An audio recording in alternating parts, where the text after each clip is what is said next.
Hello, friends. Welcome in. Welcome in, everyone. I hope you're having a wonderful Friday morning. Oh, let me turn the music down. Sorry. A happy Friday. I hope you're having a great day. Let me say hello to everyone. Sky, hello, welcome in. Aaron, good time zone friend, welcome in. Omega, welcome in. Hello, hello, hello. Papa, welcome. Thank you so much for following the It Gets Better channel. Welcome in. Hi, Minty. Hi, everyone. There's so many of you here hanging out. Thank you so much for popping by. I can't believe 6 months has already passed and we're on our very last It Gets Better ambassador stream. At least for this contract, I hope to reapply again to do 6 more months of streams if possible, but we shall have to wait and see kind of where life takes us. Hi, Toast! I'm glad you all are excited for today's stream. I am also excited. I'm a bit of a nerd, so I spent my morning jotting down all my thoughts. We've got bullets and webs and numbers and arrows and crossed out things. Hi, Aries. Welcome in. I don't know what you said. It got blocked. All I see is confirmed. That's okay. But I want to take some time, check in with y'all, see how y'all are doing before we really dive into the nitty-gritty of it all. You know, it's my last stream here on this channel for a while, and I called you a nerd.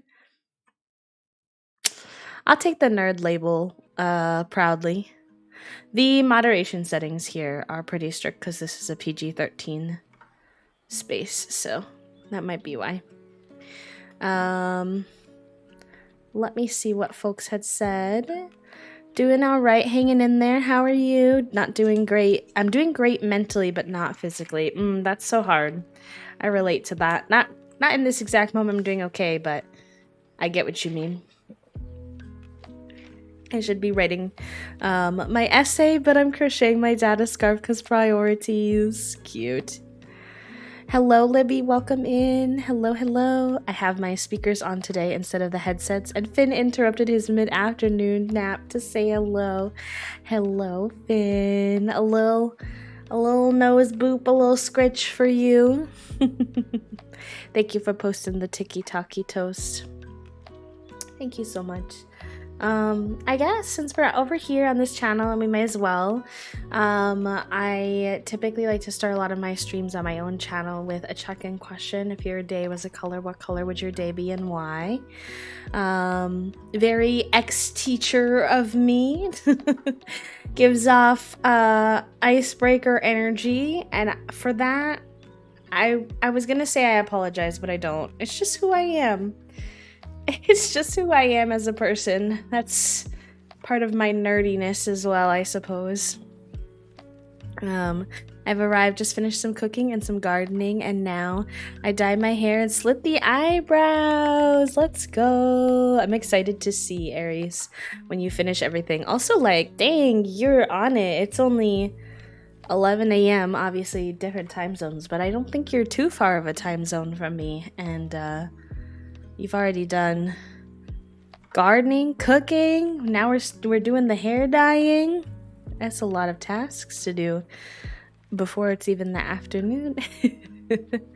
I wish I could do that much in such a short period of time. I mean, I guess if I have like a really good day, sometimes I can, but today would be a gray blue. It's a pretty color and it reminds me of rain, which I like even though it's a tad cold outside. Yes, it's quite chilly here in Chicago today. I'm like too far over. It's quite chilly here in Chicago today. It's like, when I checked the weather when I was getting dressed this morning, it wasn't even 50 degrees. It's 48 degrees. I was like, bestie, it is October 7th. I'm gonna need you to chill. I was so cold. I slept last night with my comforter, with a weighted blanket, and a soft, thin blanket on top of that. So I was tripled up on the blankies. Now, granted, I'm like the type of hooligan who, even though it was cold, I had the window open with the fan in it, so that's probably why.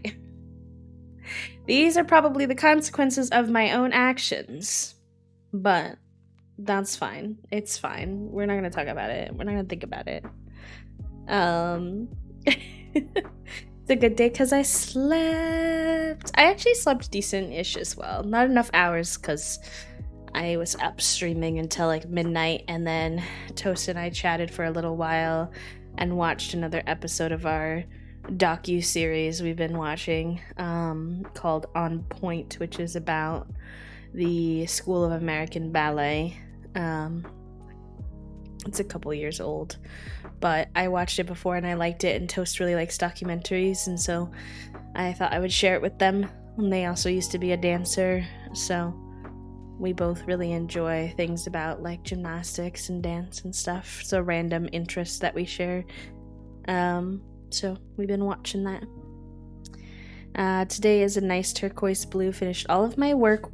You finished all your work already? Heck yes, let's go. Had a lovely cup of tea. What kind of tea did we have today? And been using, and got to spend time with all of you lovely humans. It's good to have you here, Papa, always. Today would be a very variegated color because that's the type of yarn I've been using, and my energy has fluctuated today. That's such a cute way to think about it. Like, woo, we're going through the different colors. I definitely did not fall asleep with my iPad to be stream last night. No way. No way. Couldn't be me. Could not be me. And then I sent you over to someone streaming Fortnite, so hopefully it didn't wake you up too much. Stream rating after late night streams is always really hard because I really don't watch a lot of streams that are going on after midnight, so I don't really have a lot of people I follow, so my options are usually pretty limited at that point. Some nice oolong tea and some nice cardigans. We were at 55 yesterday and I was shook. Yeah, I have a little cardigan on today, just a little like black long, and it keeps causing the logo on my shirt to crinkle, which is annoying me, but we'll pretend it's not happening. We shall pretend we do not perceive. Excuse me. But yeah, I don't know. It went from like, it's been really consistently like 60, 65, and it's been gorgeous, like ideal. Love me some mid-tone weather where I can just wear like a long sleeve and be comfortable. It's been like that. It was like that all the way through. Kale was visiting. My friend was visiting me from Canada, and it was like that the whole time she was here, like chill, cool weather with like a nice little breeze, but like then you could stand in the sun if you were cold and the sun was nice and warm. It was absolutely chef's kiss. And then I woke up this morning and it was not even 50 degrees out, and I was like, whoa, whoa, whoa, whoa, whoa, whoa, whoa, whoa, whoa, whoa, whoa. Now, I know that I am a fan of the fall, and I asked for summer to be over, but not this way, not this fast. This is why when Toast kept wishing for summer to be over and saying they wanted fall, I was like, be careful what you wish for, bestie, because in the Midwest, we don't know, we don't know fall. It goes summer, 2 weeks of fall, winter. And then you're like, okay, can we go back? Can we take a few steps back? Can we go back to some warmth? I don't regret it. It's just so hard because, like, I get really stir crazy. I guess now that I'm thinking about that, I'm trying to work on my ableist language, and I haven't been using crazy as much. I don't know if stir crazy is like a great, but like I get really I need to like do different things. I need to see different scenery. I need to get outside, etc. And like when it gets this cold, like you just get stuck inside, especially in the Midwest and like, you know, Chicago, where I am now, or back when I used to live in Wisconsin. It's like so freaking cold. It literally like hurts your face. So you really can't like just like hang out outside. So I'm definitely gonna be hesitant of fall and winter in those ways. But I do like that I can wear my sweaters again without being all sweaty. So I guess it's pros and cons. Shaping up to be my first ever proper fall, and I'm very excited. I'm excited for you, friends. I know where you live, it's like warm all the time, so I'm sure having a proper fall will be nice. I asked you all what color your day was, and I haven't answered myself. I think I would be like a rust orange. I think like a rust color fits the cozy kind of sleepy, little bit anxious vibes I got going on today. Tigridia, is it? Welcome in, friend. Hello. How are you today? Hello. Welcome into the It Gets Better channel. So, you know, I don't want to take up too much time rambling on about myself and my day, just kind of like oddball stuff, because we do have a topic planned for today, which is to talk all things asexuality. I don't know how many folks in chat we have who also identify as ace, but I myself, if you don't know me, my name is B. I use they them pronouns. I identify as non-binary, an asexual non-binary lesbian. So that's a little bit about me. I've talked about being non-binary, being trans on this channel. I've talked about being in a trans for trans relationship. I've talked about dating trans masc folks while technically identifying as a lesbian. I've talked about being a non-binary lesbian and the stigmas that come along with that. I've talked about a lot of different things, and one thing that we really haven't touched on at all is asexuality. So I'm excited to spend today, my last ambassador streams, talking all about it. Now, typically in my past streams about my identities, I have focused a lot on my own personal stories with them, and not really covered like the 101 basics of like what is non-binary, etc. Because a lot of folks who come to this space on the It Gets Better page are already queer themselves, and y'all already kind of know what's the what. However, asexuality is such a misunderstood identity, even within the queer community, that I feel like it's important that I spend some time talking a little bit about what is asexuality, what are some of the different labels under asexuality, etc. So we're going to spend a little bit of time today diving into some educational elements in addition to my own personal experiences, because I think it's important. It's pronounced Tigridia, like the flower, but Arwen is fine. Okay, thank you for letting me know. It's okay. You don't have to say sorry, friend. I do my best, but I appreciate you helping me out. Also, I spy a Simsy emote. We love Simsy in this camp. 10 out of 10. Welcome in, Rox. Heck yes, we love the Arrow Ace combo. Let's freaking go. Welcome. I'm also an ace non-binary lesbian. I'm excited to hear your thoughts. Thank you for the kind words, friends. I am excited to talk to you all today. I said this in my Discord, but if you're not in there, my hope for today is that if you are ace, that you walk away from this conversation feeling heard, feeling validated, being able to express some of your own experiences if that's something that you want to do. My thought process when I was planning for this stream was, what would I have wanted to hear about aceness from a younger age if I had had the opportunity? Because for so many of us, we don't learn about asexuality until we're older, and we identify that way as we get older. That's not true for everyone. Obviously, there's a lot more education now for folks, but still, I think a lot of times people figure out their other queer identities before they figure out that they're ace.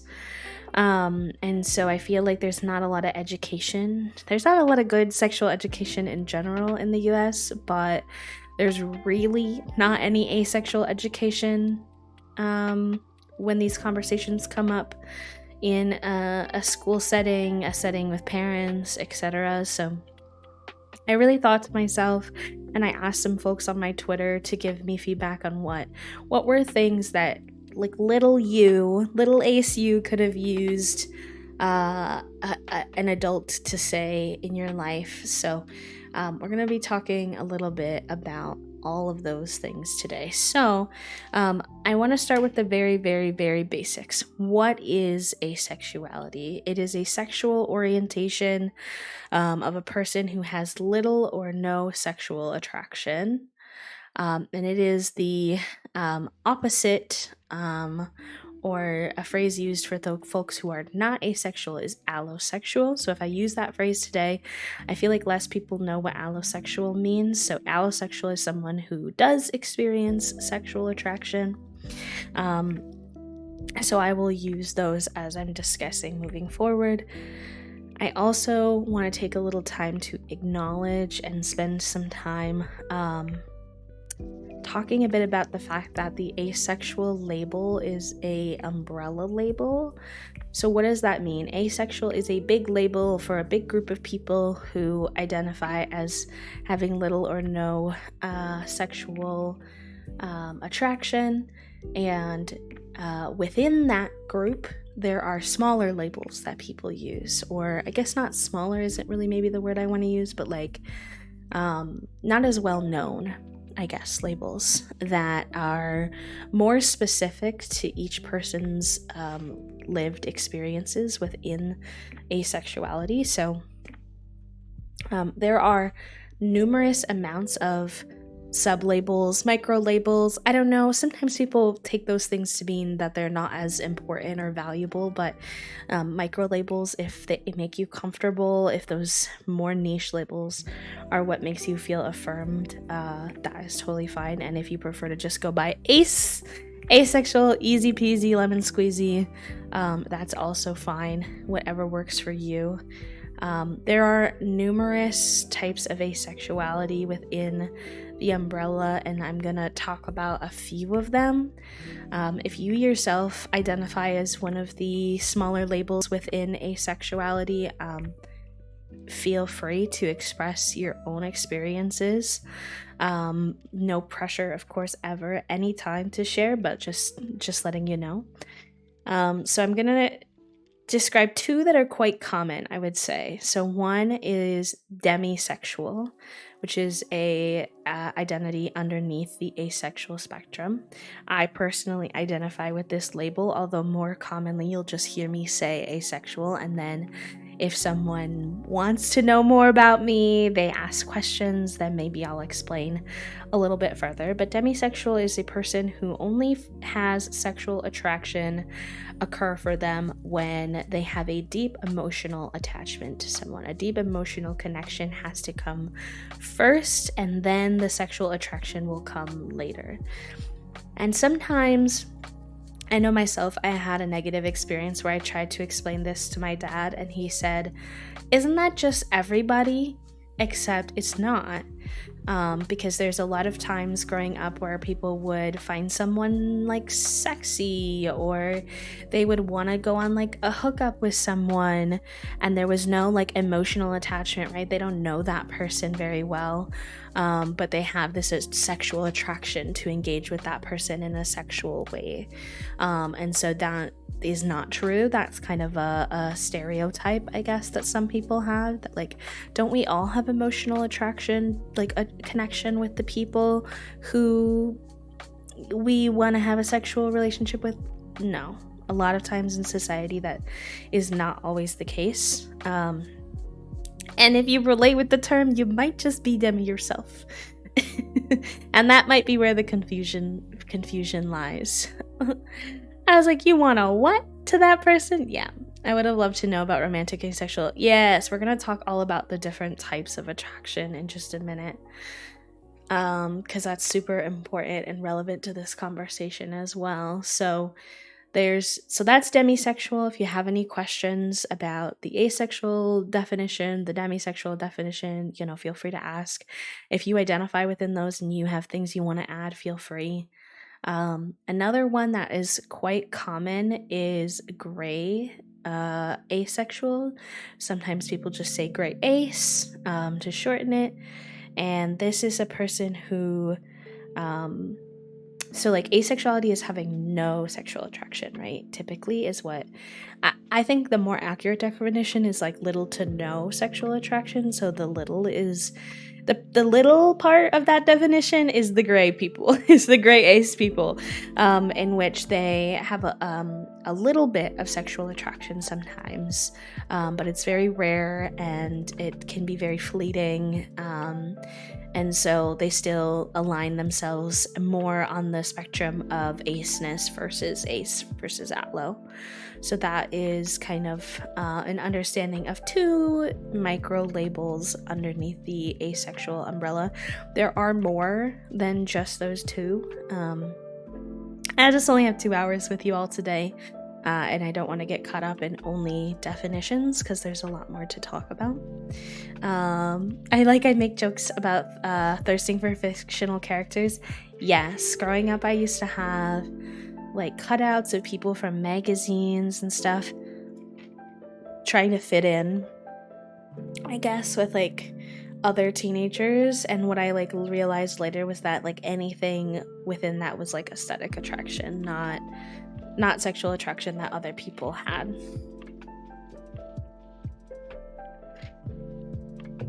I'm zooming. My brain is going. So chat is already kind of here. Y'all are 3 steps ahead of me, but we were going to talk about the different types of attraction. So growing up, most people, unless you had a very solid queer education, or you had queer parents, or you just had parents who were better educated on the multitude of different sexual orientations and not just like, you know, allosexual, heterosexual people, you probably only learned about sexual and romantic attraction. Those are probably like the only two categories that you have learned about, if even that.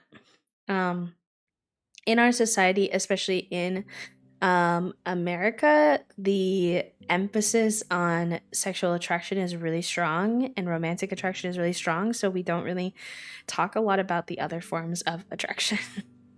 My parents always said that I never got that boy crazy era that young girls usually have, and that's how they knew I wasn't allo or straight. Yeah. My parents did the whole like, oh, like you're like a late bloomer, or like, you know, should be worried that you haven't like explored sexuality at all. And like, much to their lack of knowledge, I had explored sexuality, just like not in the ways that they typically expected me to. I had a boy crazy era, but it was actually cough gender related. Yep. Yeah, you're super heckin' valid, Aries. I heard. But yes, so there are more than just romantic and sexual attraction. And so today we're going to talk about 5 different types of attraction that you could experience. So there's sexual attraction. It's the most commonly discussed. It's the desire to engage in sexual activities with someone, or attracted to them in a sexual manner. There's romantic attraction, which again, you probably already know about, but it is not the same thing as sexual attraction, and sometimes people really like lump them together. And so it's important to recognize that those are different, because that's where we have our folks who may be aromantic as well. I'm not going to dive a ton into the aromantic experience because it's not something that I personally can speak to, but that's the importance of acknowledging, like, you can be aromantic and not be asexual. You can be asexual and not be aromantic. So recognizing that those two forms of attraction are different is an important part of this. Aaron says, I think this is a combination of aceness and compet, but I used to pick my crushes on guys. They were always ones my friends also liked.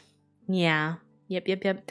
And you can be ace and have crushes, and that is also important to recognize. I think sometimes if you had crushes growing up, you might think that like invalidates your aceness, and that's important.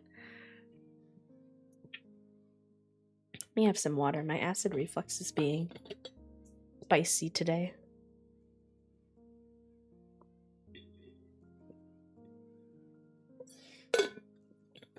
Hydrate or dihydrate, besties. Okay. So, in addition to romantic and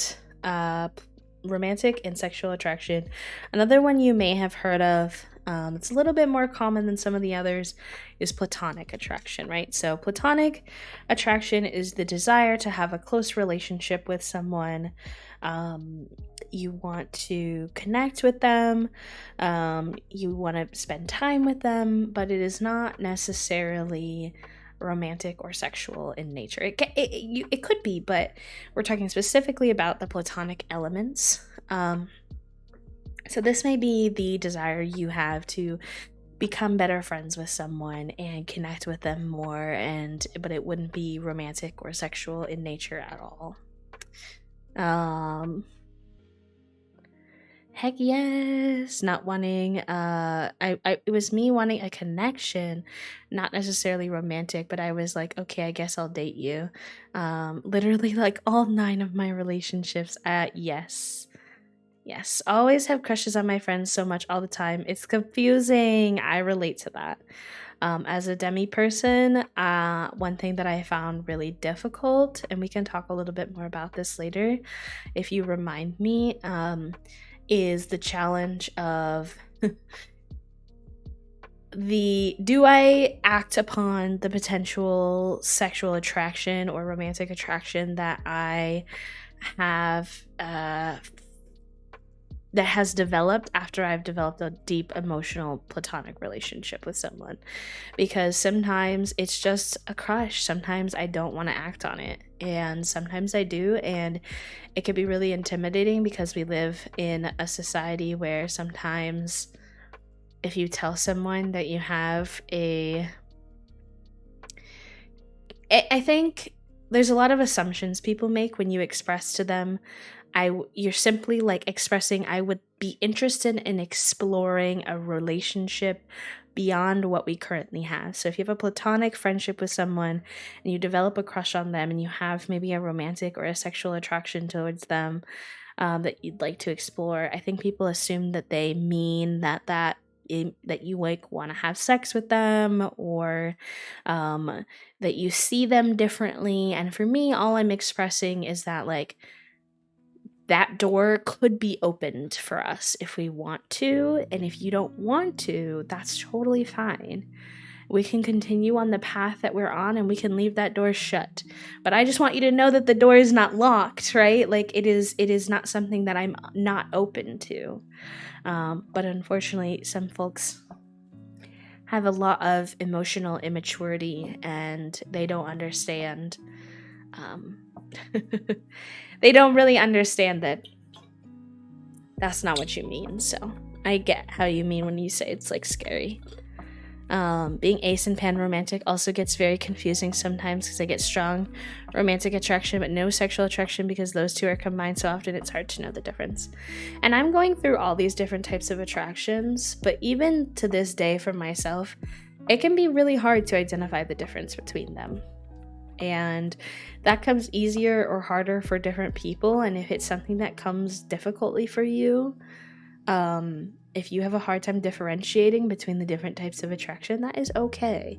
Just be open, communicate with whoever your partners or potential partners are, that you're not 100% sure where you're situated on the spectrum of attraction. Like, I'm very interested in getting to know you, but right now I'm struggling to identify whether it's a platonic connection, a romantic connection, a sexual connection that I might want. Are you willing to just explore with me for a little while?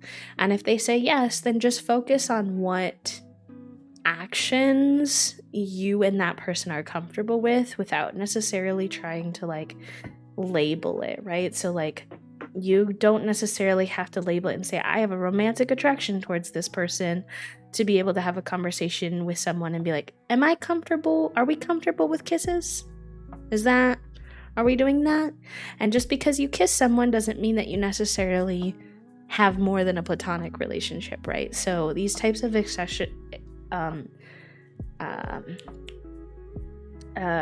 the word I'm trying to use? These types of attractions are contextual and they're very individual, and how you choose to define them is completely up to you and that person.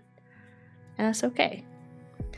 Some other two types of attraction that you may not have heard as much about if you're not ace or you're not queer and you haven't had like queer education, but are very important, and I wish more people were educated on them. One is aesthetic attraction. Chat has been talking about this a little bit. I think Aaron brought it up earlier. And on my tweet, that was something that a lot of people mentioned they wish they'd known about earlier.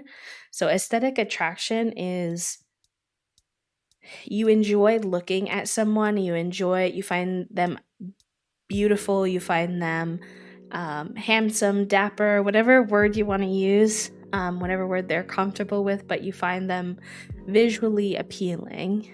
But when it comes to anything beyond that, you may or may not have any desire to take that into any kind of action. Excuse me, sorry. So you may,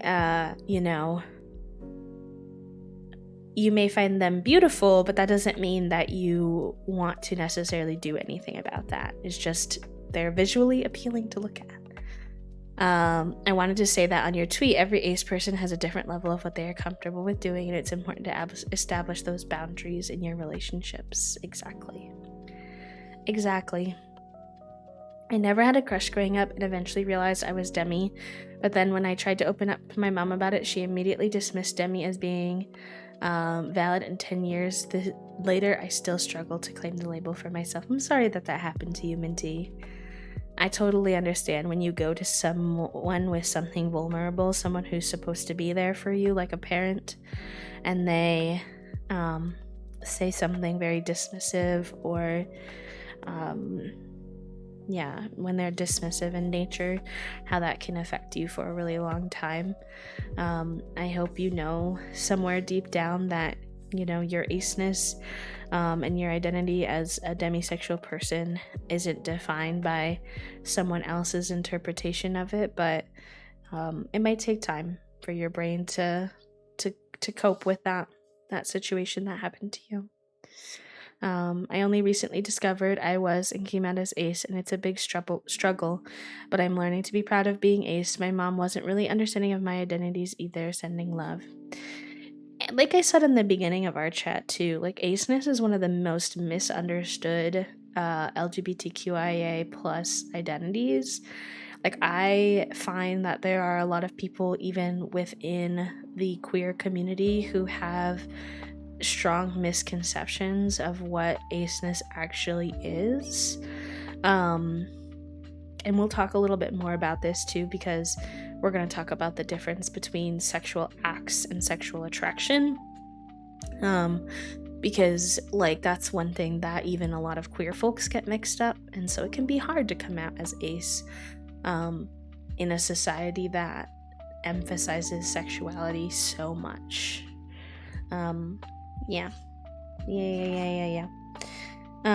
Another form of attraction other than sexual, romantic, platonic, and aesthetic that we've talked about, one that I feel like I've heard the least about is sensual attraction. And sensual attraction is a physical but not necessarily sexual attraction. So there's a potential desire for some kind of physical intimacy that could be hugs, kisses, hand holding, snuggles, back scratches, massages, any kind of physical connection, but without necessarily applying any sexual concepts to that, like meaning to those physical interactions. Hi Maggie, welcome in. Hello. So those are 5 different types of attraction you might find yourself feeling with different people in your life. Hi Crispy, welcome. Oh yes, Sky. I hope you're doing well. I am, friend. I am. I hope you all are also having a good day. For anyone who's hopped into chat just recently, we are having a chat on asexuality today. So it's my very last ambassador stream on the channel, and we're spending it doing some connecting and educational chats talking about aceness. Hi River, mostly lurking, not feeling my best, but I'm grateful to have spaces like this to discuss and learn about asexuality. I only learned about my aceness last year, so learning everything I feel is perfectly normal means more to me than I can express. Thank you. Aww, River, thank you so much for those kind words, friend, especially while you're not feeling the best. Taking that time to send that message and use those spoons means a lot to me. Sending you lots of love, friend. Lots of love. It's cold as heck in this apartment, but it's gonna be 70 on Tuesday. Welcome to living in the Midwest, where we don't have any consistency with our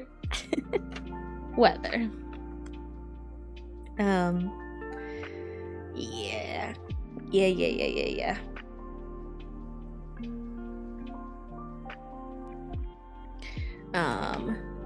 Yeah, you're super heckin' valid, all of you. So something that I touched on, but I didn't deep dive into yet, is this idea, this misconception that aceness is about sexual acts. If you don't know much about asexuality, and there's one thing you hear from me today that you take in and you listen to and you hold with you moving forward, it is this: asexuality is someone who has little to no sexual attraction. And sexual attraction and sexual acts are not the same thing. They are not the same thing, and I see this so often, even within the queer community, where folks will describe aceness as someone who doesn't have sex.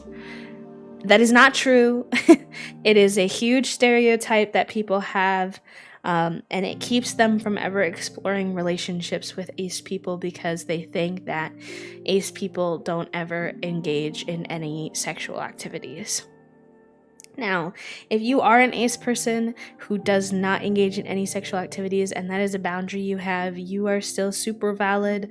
And I say none of this to invalidate your personal lived experience, but I just want it to be known.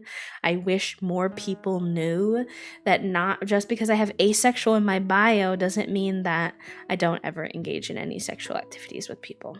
So we're going to talk a little bit more about that. So there's this concept of sexual attraction, right? And then there's a concept of sexual arousal or libido. Okay. I don't know how we got here having a conversation about sexual orientation, but we're kind of having a friggin' sex ed class in a way. But like, libido is the physiological elements of sexual experiences.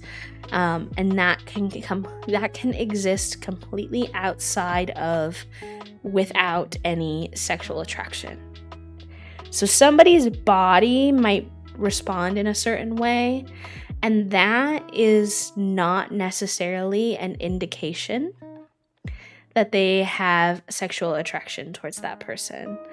And I feel like it's super, super important that I hone in on this, because there is a history of asexual people, trigger warning, sexual assault. There is a history of asexual people being like sexually assaulted and told that they consented because their body responded to an interaction, but they did not willingly consent, verbally consent, etc. What are you all doing? What is happening right now? Would it be possible to? Yes, I could do that. I can also increase the font size a little bit.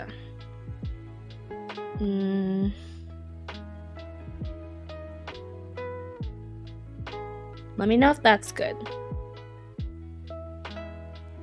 There we go. Okay. Hopefully that should be a little bit better. We are agreeing with Toasty, and Toasty agreed with Toasty.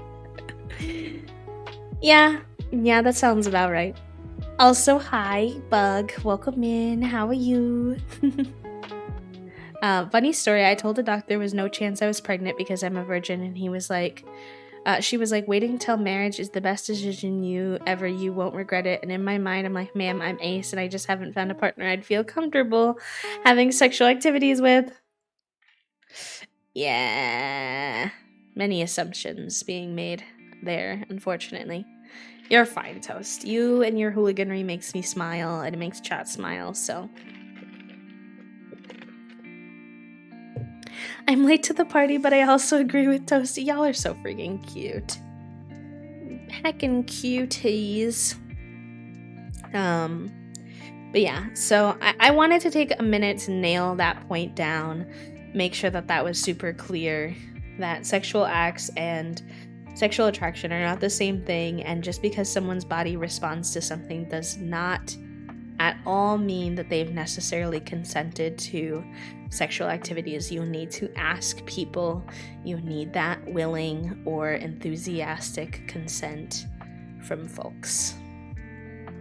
Ace or not, right? But like, tends to be extra relevant in this case. It's almost as if society shouldn't revolve around sex. Yes, sex is not the end-all be-all goal of your relationships. It is not something required to have a happy and healthy relationship with someone. Sex is not a physical necessity. It is not something you should have to endure. If it is something that you don't want to do, you can live a full and happy life without engaging in sexual acts ever, if you don't want to.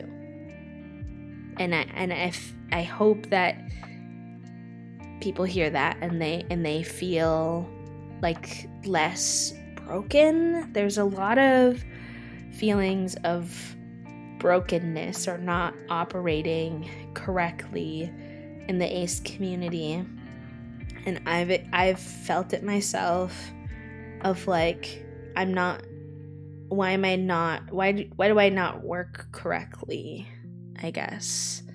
And it's like, you work exactly how you're meant to work. We just have a society that really heavily emphasizes sex as like the most important thing, the biggest goal, and it is just not true. Hi Paper, welcome in. Yeah, I've gone off the script, but I'm passionate about this subject, so it is what it is. Related to this thing is that, you know, you don't owe anyone anything, including sexual acts.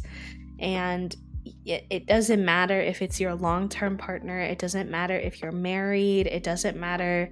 Literally, the context does not matter. You do not owe anyone sex ever. Ever. And you are allowed to say no at any time. Even if you said yes initially and you started engaging in sexual acts and then you decide you don't want to, you can say no at any time.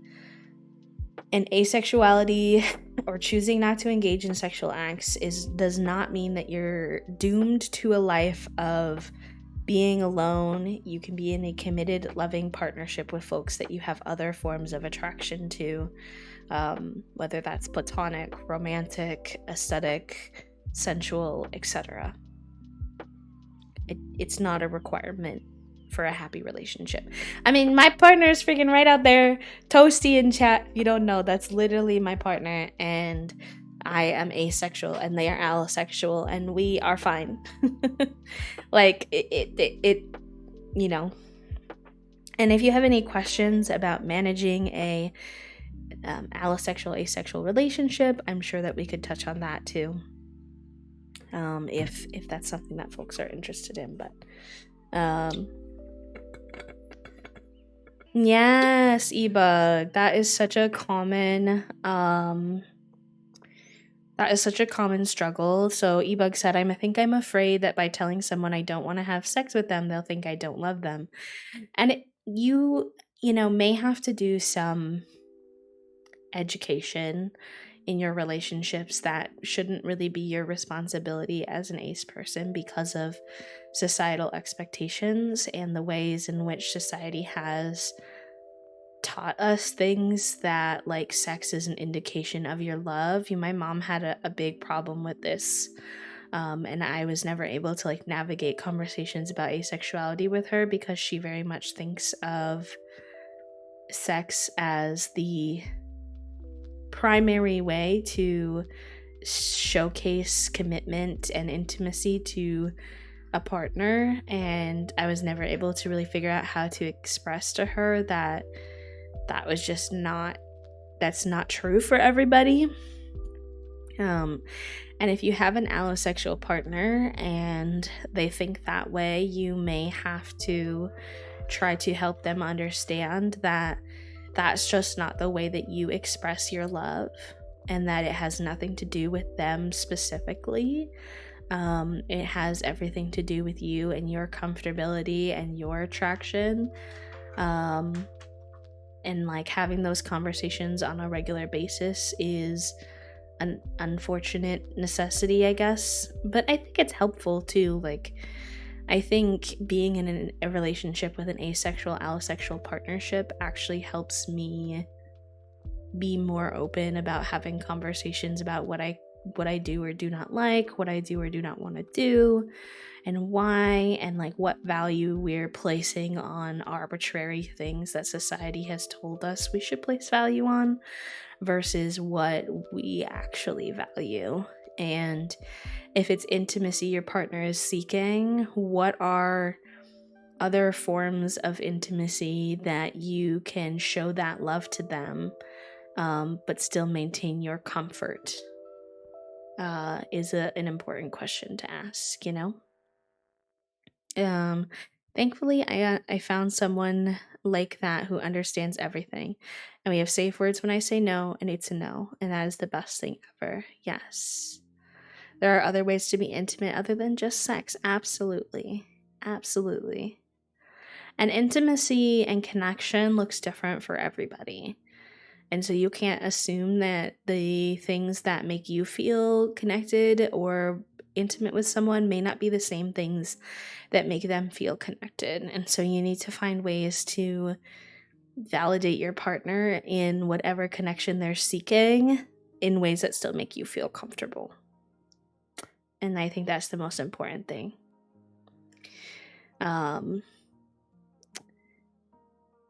Something else that's important to know is there are different types of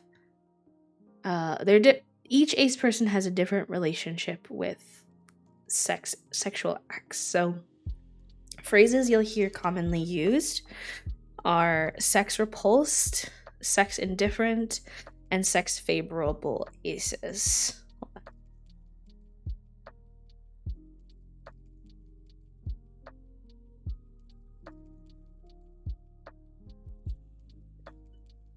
So sex repulsed folks may generally not be a big fan of sexual activities. Obviously, there may be some activities they're more comfortable than others, or they may be completely turned off from any sexual activities at all. And this is important to respect that boundary. But it is also important to recognize that not all ace folks are sex repulsed. That's a common misconception that I hinted at earlier. There are sex indifferent ace folks, and that can vary from folks who may be interested in having sexual acts one day, but then not the next day.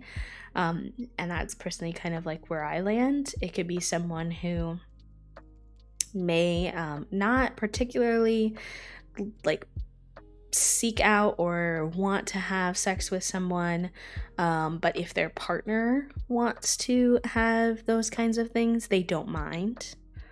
It's not something that bothers them. They're happy to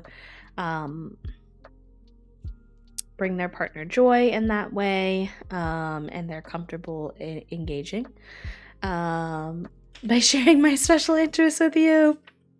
Mood. As a fellow autistic human, mood. And then lastly, there are sex favorable aces. So they may not have sexual attraction, or they may have minimal sexual attraction, but they enjoy and want to engage with folks in sexual acts. And so I say that because literally most people do not know about sex favorable aces, and they think that that's like an oxymoron, and it's just not. And I think people get confused when their asexual friend like makes a sexual advance or makes a dirty joke or maybe an asexual person who explores kink, and all of these types of things. People can use those as means to invalidate someone's identity if they don't understand the concept of,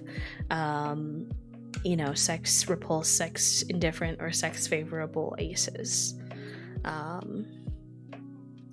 What is the book? I missed the book. Ace by Angela Chen. Okay, very good. I've closed the windows. Fair enough. The author is an ace journalist. Okay, interesting. I'll have to look more into that. I have a lot of books I'm reading right now, though. Currently already reading 3 books, so I probably shouldn't add any more books to my repertoire.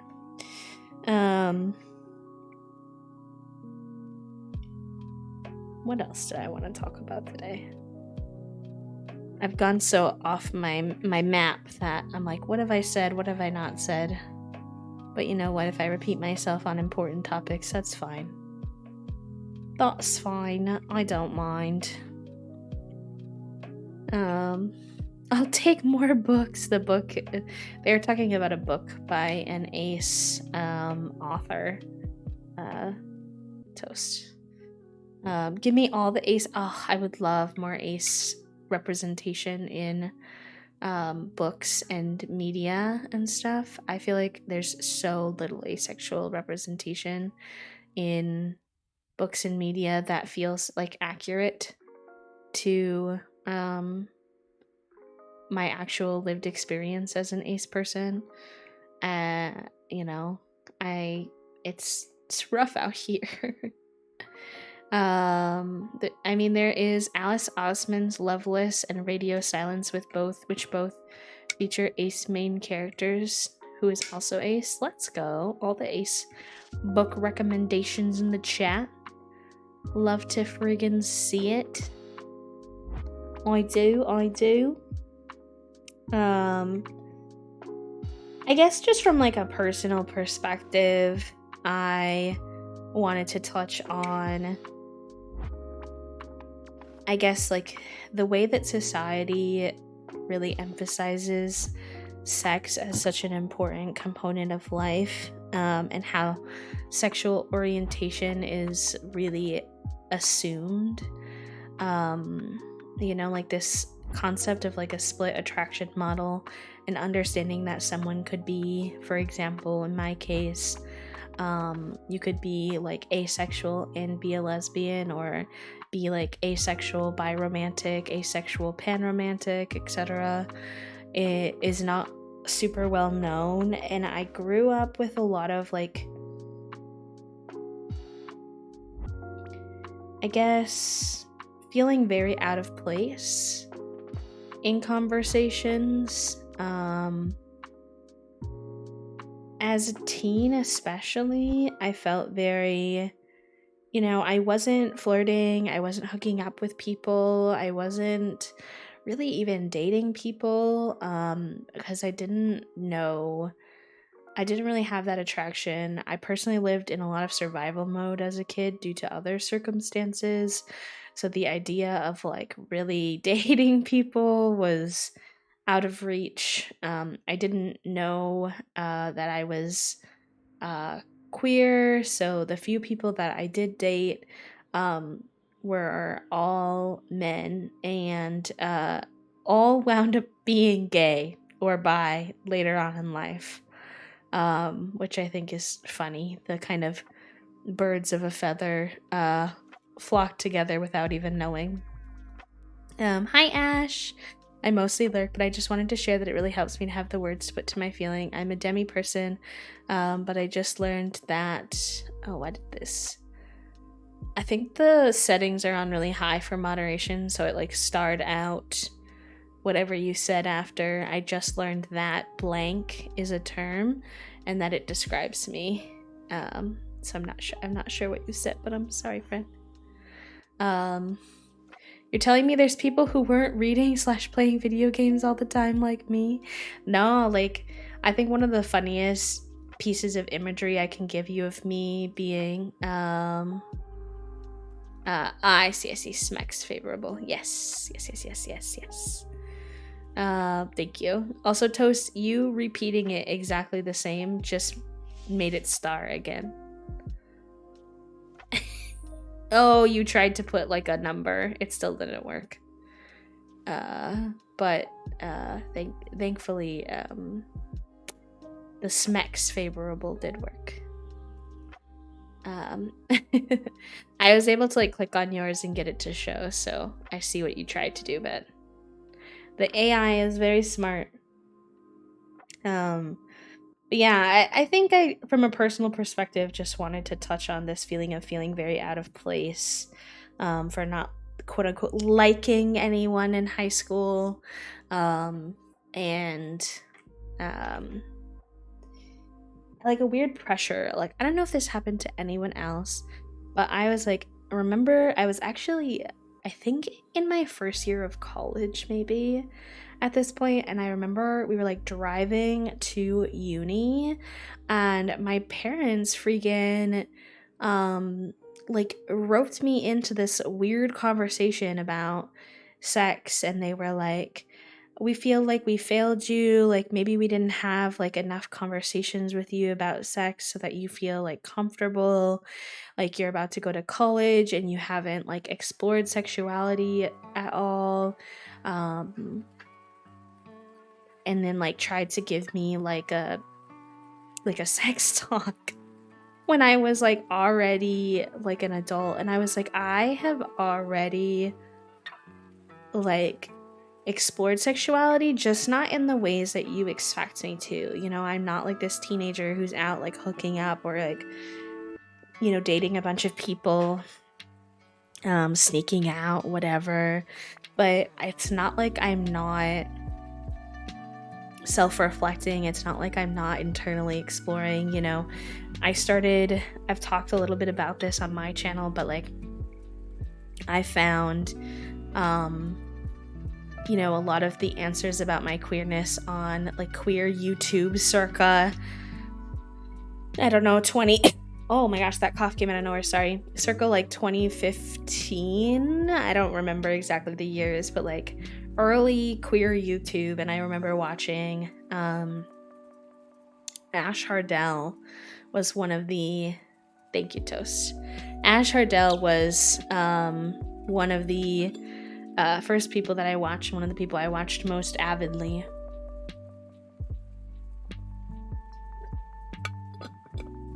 And they had a book called The ABCs of LGBT. And it was a small book in which they defined a bunch of queer labels, queer micro labels, you know, much less clinically than sometimes you find the research when you search definitions of queer labels. They would make YouTube videos where they would, you know, talk about, sometimes they would do YouTube videos specifically on asexual identities, and different identity labels within the asexuality spectrum. And that is when I realized that that was like an option for me.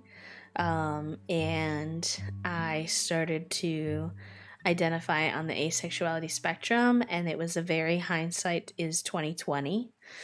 It was a very hindsight is 2020. Like looking back at my experiences as a kid, I felt so much less out of place or weird, because there was always this strange feeling of like, oh, you're like a late bloomer, or you're just like not, I don't know what people thought, but asexuality was just like never on the table until I like found it myself and like put it on the table.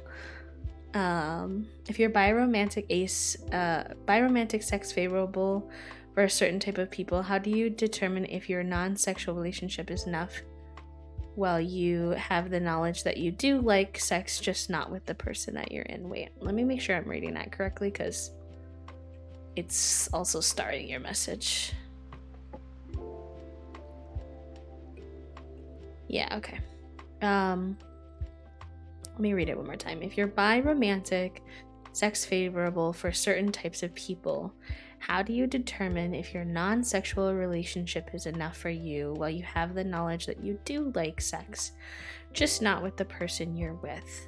Ooh, good question. No one can tell you what is enough for you. There are people who, for example, you could get into a relationship where someone's ace and someone's allo, and the allo person is willing to just go, if that person's sex repulsed, just go forward in life, not doing sexual things, even though they don't identify as asexual and they don't necessarily lack a desire for sexual activities, but maybe it's just not important to them. But if you feel a sense of longing for those types of activities, then that might be an indicator that you are missing those types of activities, and you might need to find a way to supplement that desire in your life. And that could look like a lot of things. It could look like exploring what kind of sexual acts you could do independently. It could look like exploring the world of non-sexual physical intimacy. So maybe exploring kink without a sexual attachment to it, or finding ways to be physically intimate with someone who you don't have a sexual attraction to.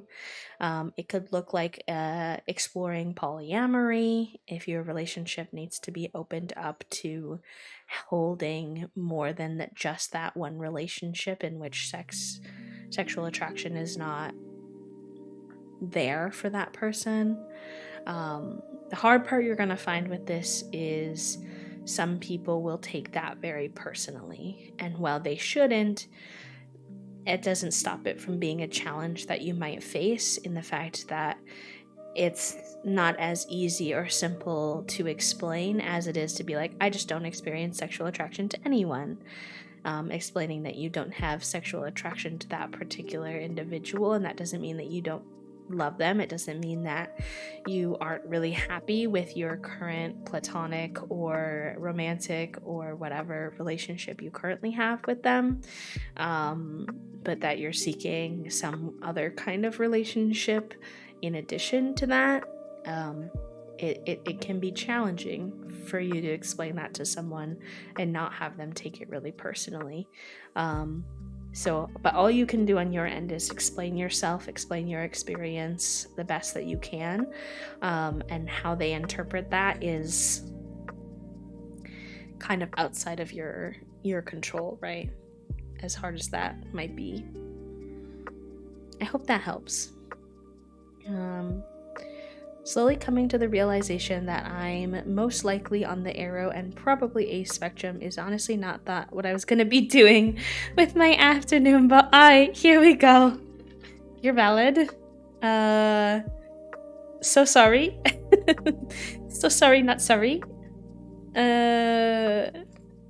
Luckily, my parents have never done that. I feel like when people do this, it's with good intention, but also, why are you so concerned with our sex lives?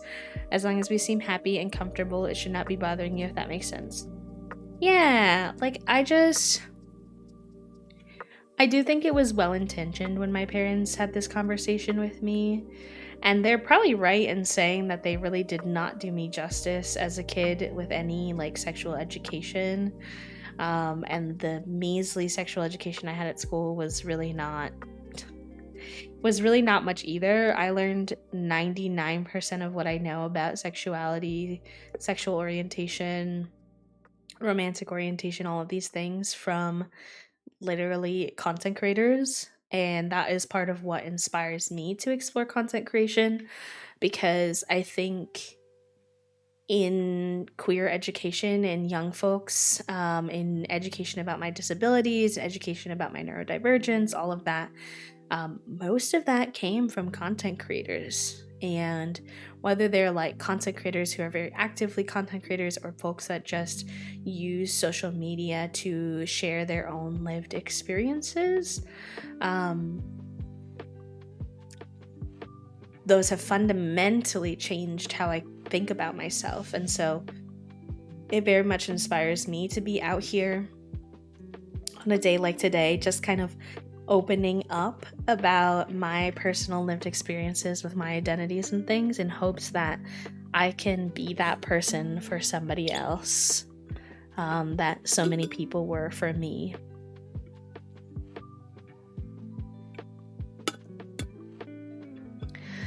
Sometimes we go through these realizations on stream because this is how I figured out my neo-pronouns and demi. Yes, I just figured out that I'm on the A spectrum, currently demi, so this year, so sometimes it takes a long time. Yes. I was here because I just wanted to brush up on some of the verbiage for a friend who recently came out as non-binary ace and to support B, but yeah. Yes. That processing can be a bit of a grieving, a bit of a, I guess just like a grieving of like your understanding of who you were, and let yourself have that time. Not that I'm telling you how to feel, but it was for me, because I felt like I had to reevaluate what a happy, healthy relationship looked like for me moving forward. And it didn't look like what was in the storybooks and the movies and the TV shows, but it was still just as valid and beautiful and lovely, and yeah. Yes. I just learned about Smex by Wattpad and LGBTQ Instagram accounts. Exactly. And as much as I wish it wasn't that way, until something pretty significantly changes, it's important that we have these spaces like the It Gets Better page, like individual queer content creators who are having these conversations, because the amount of anti-LGBTQIA nonsense that still invades sexual education for kids is so pervasive. And so I try to be here doing what I can. Thank you so much. Thank you for the kind words, Arwen. I appreciate it. I was raised in a very Christian household, so all kinds of adults were all up in my smexual business. Super creepy and gross when I look back, but it came across that your parents were coming from a place of concern and not a place of hellfire and brimstone. No, my parents were like weird. They were like not hellfire and brimstone by any means, but more so like, so as a kid I was like really straight and narrow. I was really straight and narrow, as they say. Like I was very much on a certain path of like focused on school, focused on performance, focused on whatever. I didn't like to break the rules. I didn't really like explore substances or anything like that, which I can't go into detail on here because it's not really, we're not supposed to talk about that kind of stuff too much. But I was very straight and narrow, very what people would call like prudish, I guess, about these subjects. And I think just because I felt so different, but I didn't have any verbiage or understanding of why I felt so different, or disconnected. I felt very disconnected from the concepts of like dating and sexuality and all that. And my parents were both addicts, and I've talked a little bit about this on this channel before. And my parents were definitely not always like age appropriate with me about these kinds of subjects, which I definitely think made me kind of away from them as well. But there was like this weird thing of like almost advocating, almost encouraging me to do things that most parents would yell at their kids for. They were like, go out, come back home too late, call me if you need me, if you're like not sober, if you like get into a situation. Like they like wanted to like shove me out the door and tell me to go to like a party. And I was like, besties, I don't know what to tell you. Like, it's just not me. It's just not what I'm interested in. And even when I was in college, I only went to like 4 parties. It just wasn't my thing. It's still not my thing. I was like, who's texting me? And it's a text from the ACLU. So there's that. There's that then. That's fine, I guess. Grieving, that comes and goes, but for sure it is a process I'm still in the middle of. Therapy has helped a lot. Yes. I had a similar experience with the dating. I never really wanted to date. It was more of a, oh, well, if everyone is telling me I have a crush on this person, I must. And no one really believed that I just wanted to be friends. And then I get tons of anxiety hanging out with people because I didn't want to lead them on. And I thought it was just survival mode plus late diagnosed anxiety. Yeah, that's valid. Meanwhile, I was up until 4 a.m. playing D&D and going to midnight nerd movie premieres. I started this sentence earlier and I'm now realizing I didn't finish it, but a very funny scenery for your neurodivergent, asexual kidlet I was growing up was at recess. Everybody would be playing on the recess. They would be playing on the swings. They would be playing on the slides. They would be playing jump rope, whatever. And me and my best friend would literally go as far out into the field as they would let us go without getting in trouble. Objectively, I don't even think we were supposed to be that far out, but like we were like kids who never got in trouble, so they didn't really care. And we would whip out our friggin' sketchbooks every day, literally for years. We would hang outside, we would go over to this part of the field where there was like this little hill, and we would sit on the hill and break out our sketchbooks and draw for the entire recess session. And I'm like, if there wasn't a more of a signal than that, I don't know what was.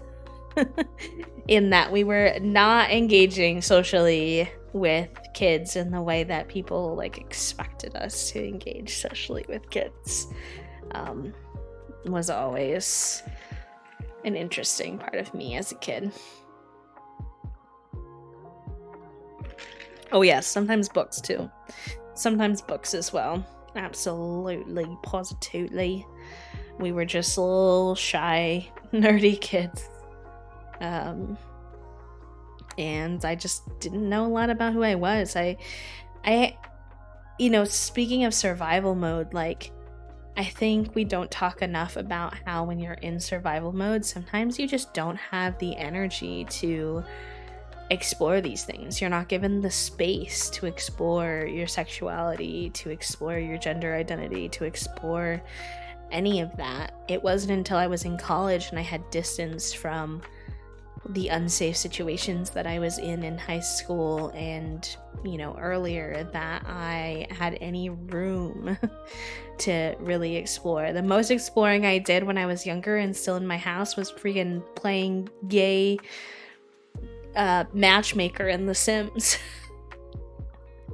I remember so avidly sitting on my couch or a chair or something in my living room, and I would be playing my Sims, and I would always play lesbian Sims. My mom would ask me, like, why do you always play gay Sims? Well, I don't know. I just like making girl Sims better.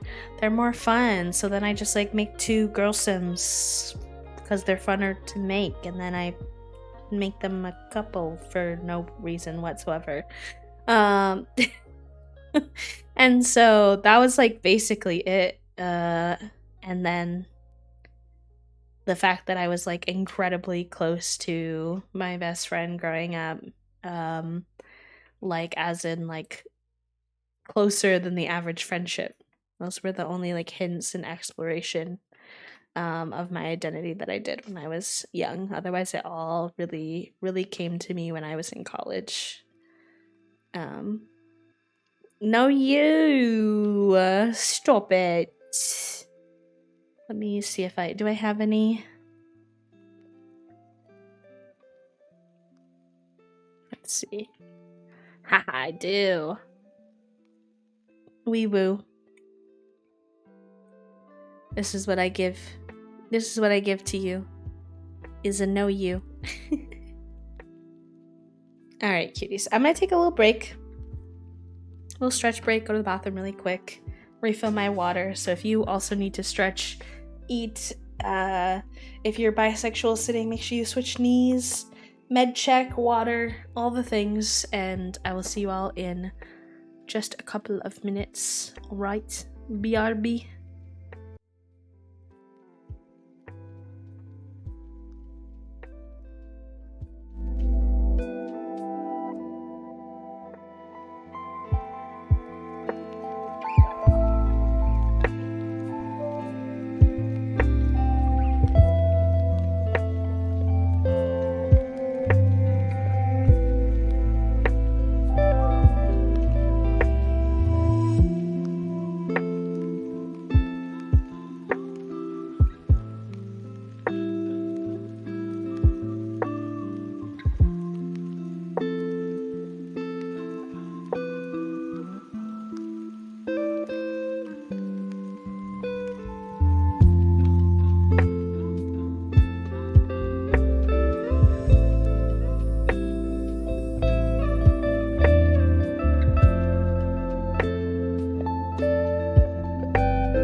always forget to do that.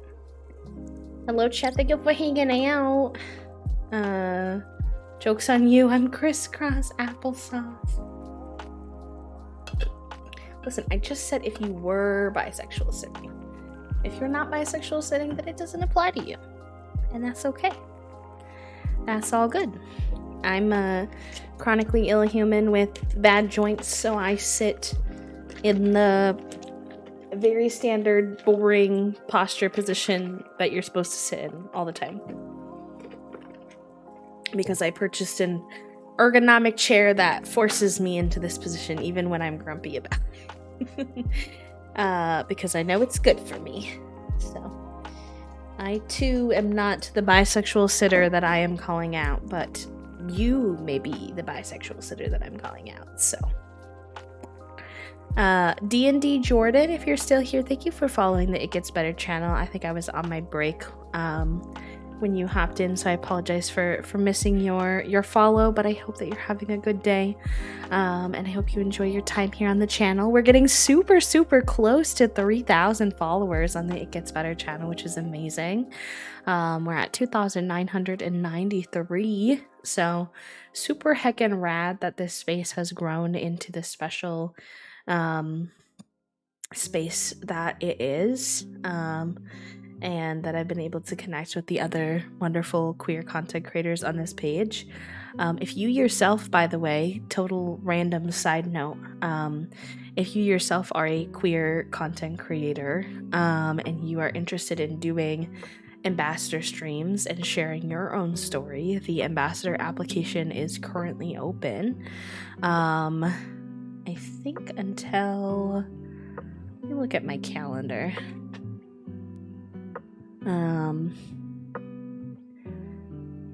Because I have it noted because I'm gonna reapply. It is, I think, until the 16th. And don't hold me to that. I'm not the expert here, so check for yourself, but they posted it on Twitter. They do have some requirements, so you'll have to see if you meet those, if it's a good fit in that way, but just something to consider. If you enjoyed the space here, that you could also host space here if you'd like. I thought I meant to mention that earlier on, but hey, you know, post-break brain refreshment that I thought I could share. I was racking my brain while I was on my break because I finished everything that's on my list, but asexuality is such a fun, nuanced concept. I was like, I'm sure there's something else that I could talk about. And I was remembering that we started having a conversation about asexuality yesterday on my stream, just inspired by the fact that I was going to be here today.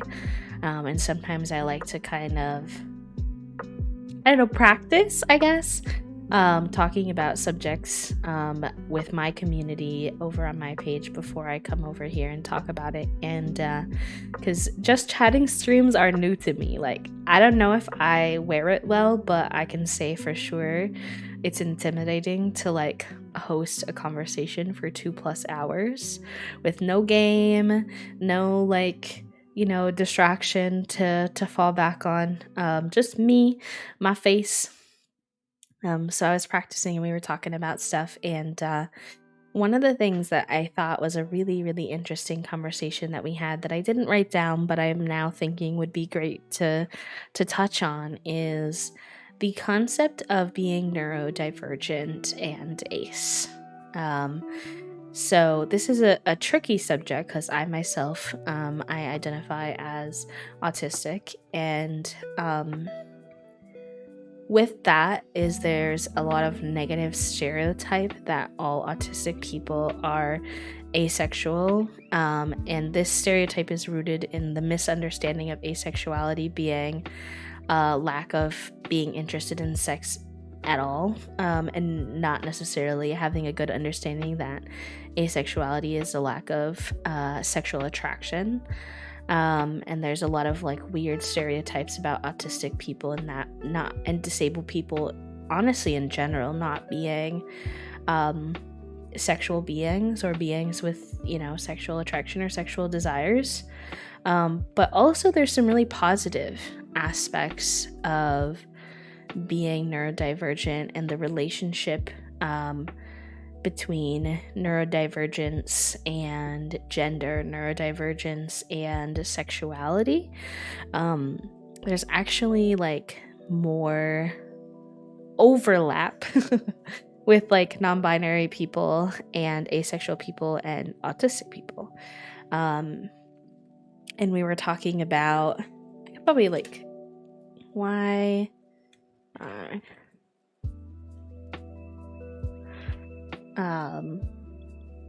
so let's see, gender and sexuality and in autism. So what I was talking about like yesterday with my stream was this concept of how neurodivergent folks may not, when I say we may not understand societal norms in the same way that neurotypical people do, I don't mean that we can't conceptually understand them so much as we can see the logic flaws in these kind of social constructs of gender and sexuality, binaries that people put up. And so as a result, they just don't make sense to us, as in we're like, this is not correct, this is not right. And so then a lot of us spend more time exploring gender, exploring our sexual orientation than neurotypical people might. And as a result of doing that more self-exploration, I think more of us wind up coming out as asexual or coming out as gender nonconforming in some capacity. So I just Googled, why are so many autistic people also asexual? Like, what is that overlap? And I'm trying to see if there's like any. I Googled so many things before this stream. So this says gender identity and sexuality are more varied among autistic people than in the general population, and autism is more common among people who do not identify with their assigned sex than it is to the population at large. Researchers are also making gains on how to best support autistic people who identify outside of the conventional gender understanding. So there's even actually gender identities that are specific to autistic people, which is interesting. Like Audi gender is one I know about. I'm simultaneously skimming this article while I'm talking to you, so forgive me if I'm rambling and less structured than I was earlier than in the conversation. So some experts estimate that 6 to 25%, so almost a quarter, of gender diverse people are also autistic. And only 30% of autistic people in the 2018 study identified as heterosexual, compared to 70% of neurotypical participants. So there's definitely like some overlap. Hookamus, thank you for the follow, friend. Welcome in. Not the exclamation point, sorry. Listen. Lost connection, missing stuff, but I love y'all. No worries, Erin. No worries at all. This says, why is the prevalence of gender diversity higher in autistic people than the general population? Social experiences are likely a main component. Compared with neurotypical people, autistic people may be less influenced by social norms and so may present their internal selves more authentically. You could understand them and the co-occurrence as perhaps a more honest expression of underlying experiences. It's possible that autistic people come to conclusions about their sexual identity differently than neurotypical people do. Some autistic people yeah,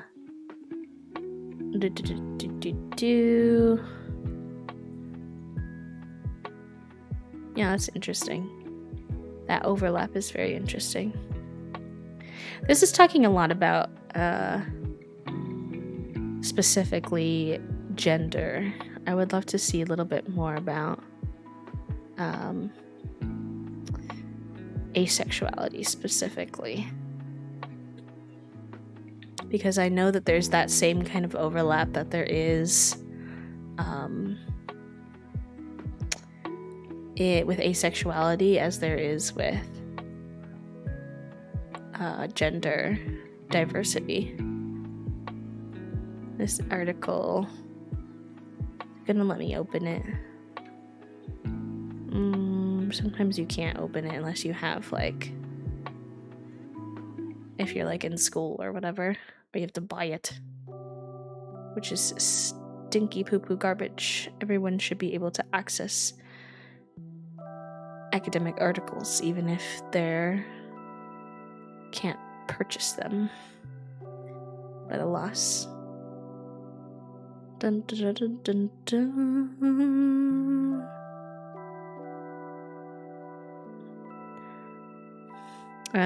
But yeah, I mean, it's very important to acknowledge that while I'm talking about this and I'm talking about the positive elements of this concept of the overlap between autism and asexuality, or neurodivergence and asexuality by and large, that neurodivergent people are not inherently asexual, because sometimes people kind of take that negatively, and I think it's important to clarify that I just mean more broadly.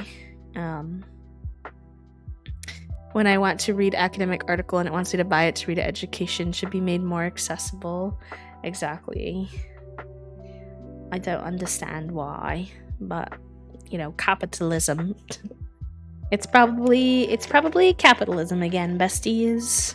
So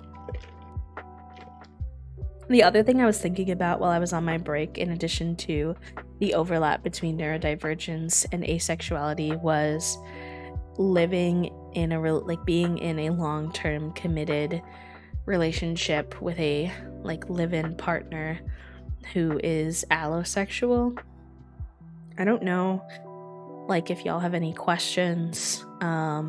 It could be related to this, or it could be related to literally anything. But at this point, we have about 15 minutes to hang out with one another. So if you have any questions, I'd very much love to open it up, the floor to that. But also, specifically, if you have any questions about navigating an asexual and allosexual partnership. Me and my partner Toasty are in that position right now. And I think it is definitely interesting, the ways in which we have to learn to communicate with one another. Toasty had never, I don't think, as far as I can recall, ever dated an ace person before me. I could be wrong in remembering that, but so we've had to have a lot of conversations about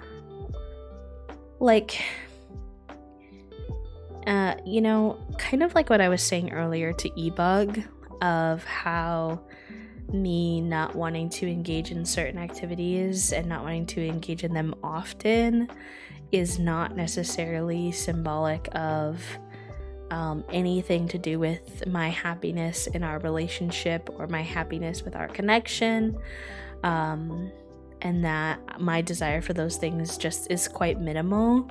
And to be honest, a lot of what I do like to do is either independent of another person or is related to exploration of non-sexual kink and things like that. So that has been interesting to navigate, because obviously it's a very different ways that I personally go about exploring sexual acts as like a sexually indifferent ace person. I kind of can go either way depending on my mood and what I might be interested in.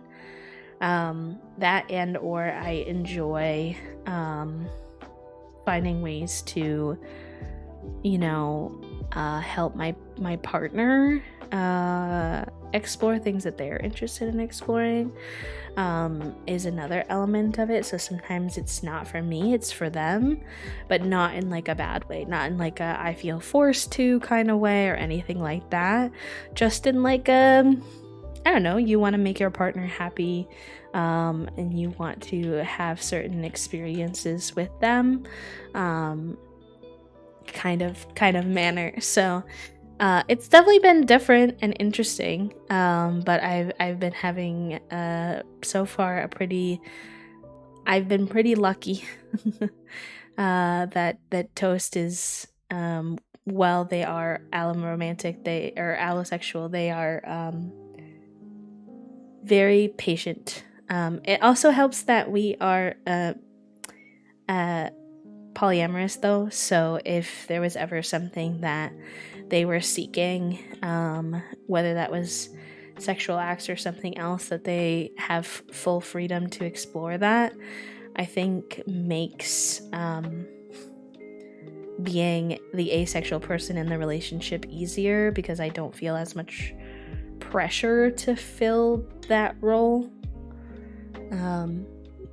What is your definition of neurodivergent?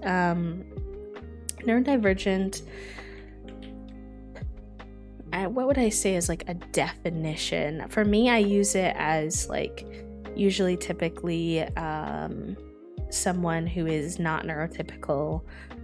So whether that's autism, ADHD, pretty intensive like mental health struggles can sometimes fall under neurodivergence, if your brain works very differently than the standard, I don't love that word, but like neurotypical brain, if that makes sense. Like this site says, like, neurodivergent describes people whose brain differences affect how their brain works. They might have different strengths and challenges from people who are neurotypical.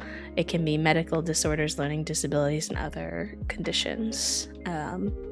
It's not a medical term. Instead, it's a way to describe people using words other than normal and abnormal, which is important because there's no single definition of normal, and how brains work, if that helps. If you thought about being polyamorous, I am, and I don't recommend necessarily exploring polyamory purely as like a solution to the fact that, you're ace and your partner is allo and maybe they want sexual relationship. I think polyamory is a set of values in addition to like a lifestyle choice, and it is not easy. Building healthy relationships with multiple people, and making sure the boundaries, consent, communication, intimacy, time is all available to be able to really have a success in polyamorous relationships is incredibly energy intensive, and it's not just like a quick easy solution to like, oh, I can't meet this need my partner has or this desire my partner has, so I will explore polyamory as a solution. Instead, I would say if you have an interest in it already, looking more into it, it could be a good way to help make your life a little bit easier. But I would say there should be like some kind of interest in it outside of just like fixing this dynamic that you need to sort out with your partner, because there are other solutions to that than just polyamory. There's a free one online there. Good. archive.org. Thank you for that resource. And I think neurodivergent friends who are polyamorous, that makes sense as well. It's similar to the conversation we were having earlier about how there's a higher number of neurodivergent folks who are gender expansive or gender diverse, and there are a higher number of neurodivergent folks who are asexual. It's another thing of like neurodivergent folks tend to already think about the world in different ways and do a lot of self-exploration and express themselves in ways that are less, what the societal norm is. And so I think related to polyamory as well, right? Like we tend to, I know, like for myself, I'm like, I just don't understand this concept of like forced monogamy, of like I'm only allowed to have love for like one person. Just has never really sat right with me. I don't have any issues with anyone who wants to be monogamous themselves, but for me it just has never made any sense. Right off the bat, I've always kind of questioned that, and I've always been like, nah. And eventually I learned more about the concept of polyamory and what that actually entails. And I've aligned with polyamorous values for a long time, but this is my first time being in a relationship with another polyamorous person. Although we haven't done a lot of exploration of active polyamory. I was dating a second partner for a little while there, but they were long distance, and so that kind of has a different vibe than, if you like live with a triad or a group of more than 3. Or if you're both dating people, like we've there's a lot we haven't explored yet, but we're open to it. It's just life is already really exhausting and tiring. Capitalism is already really hard to keep up with and things, so it just hasn't been in the cards. But that overlap is definitely there with neurodivergence and polyamory as well, which is it's very interesting. I feel like sometimes people are like, you just picked up all these labels, and it's like, I don't know, like once you start to kind of break down the expectations society has for you when it comes to relationships, when it comes to sexuality, when it comes to gender, then it's just like everything else starts to kind of fall down to those like norms just start making a lot less sense to you. Being neurotypical for me personally, it's more I cannot detach intense feelings with the physical act. I mean, those two things are inherently disconnected. Like they are not the same thing. You just happen to experience both. Like emotional attachment and interest in intimacy, emotionally or platonically, neurotypical, neurodivergent is a separate thing from the physical act and the interest in sexual acts. They're inherently two different things, but for some people they just happen simultaneously. Like you just happen to get both at the same time in all interactions, if that makes sense. Yeah. Love hearing about all the other ways people's brains work. Yes, I do too. Like I've really enjoyed earlier, some of you were sharing like your experiences with asexuality, etc. as well, and I've really enjoyed that too. Oh my gosh, I just peeked at why I was being pinged, and it's because I was on my face is gonna be on the crowd control booth at TwitchCon. A big old face, not as in my face is big, but as in they're printing it really big. I've fallen in a rabbit hole. What is today's rabbit hole, Puppo? I love a good rabbit hole. Bee, please breathe. I'm breathing, I promise. Do not worry. Do not worry. Thank you for the posture check. I appreciate you. I'll do a little stretch. Wow, I have my heat pack on.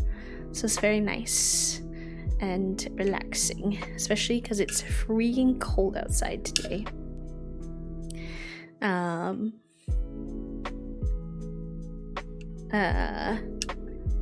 Different Arrow Ace labels. Love that for you. Love that for you. Hopefully you found maybe anything that might feel like it's the right one for you, and if not, if that's not in the cards today, that is super valid. I love all of you as well. Thank you for being here for my last It Gets Better stream. I know I just kind of rambled on about this topic today for 2 hours, but it's a topic that I'm passionate about, and it's a topic that I think doesn't get enough conversations in general, so I'm happy to have given it the time. And I have, I'll share with anyone who might be new. I do have a community Discord, and we do have an LGBTQIA plus safe space in that Discord, so if anyone at any point wants to I guess continue that conversation and has questions or is continuing to explore for them asexuality, you are more than welcome to join us in that space as well. We talk a lot about queer everything, not just asexuality, over on my channel as well. If you'd like to connect with me elsewhere. Oh, I think maybe that command doesn't work.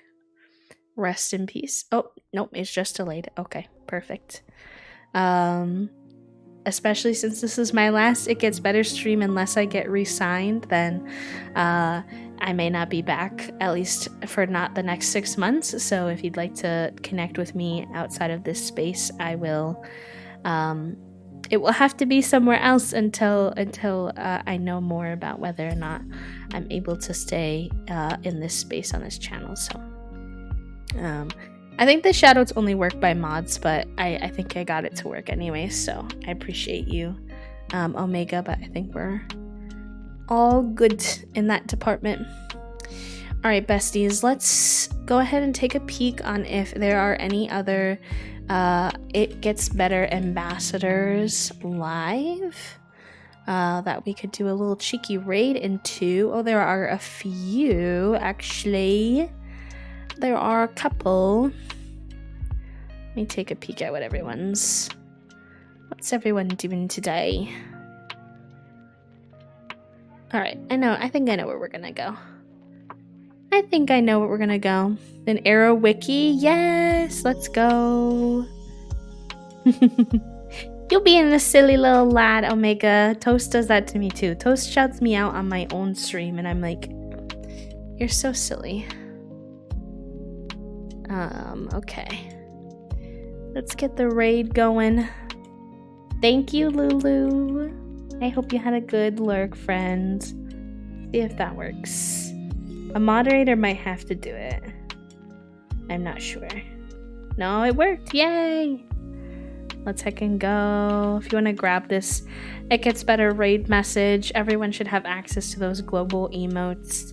And we're gonna go spread some queer joy and love to a dear friend and teammate of mine, Lilith, who's playing an indie game called Lonesome Village. So the vibes should continue to be very cozy and safe over there if you need a space to land. Thank you for sharing your personal experiences with me today and this space. Thank you for listening to me and giving me this platform to talk about asexuality. It means a lot to me. And I hope you have a good time over on in Lilith's space if you choose to go hang out with them. Just a reminder, Lilith uses they them pronouns, so please be respectful of that. Did the raid work? I feel like the raid did not work. Hello? There we go. Okay, sorry about that. Sorry. I don't know why it was being feisty. But yeah, if you want to grab that raid message, we're going to go ahead and go on a heckin' raid. And thank you so much for today, and I will see you all soon, hopefully. If you're in my space, I typically will be live again on Monday playing some Coral Island, so that's the next time you can perceive me. All right, bye y'all.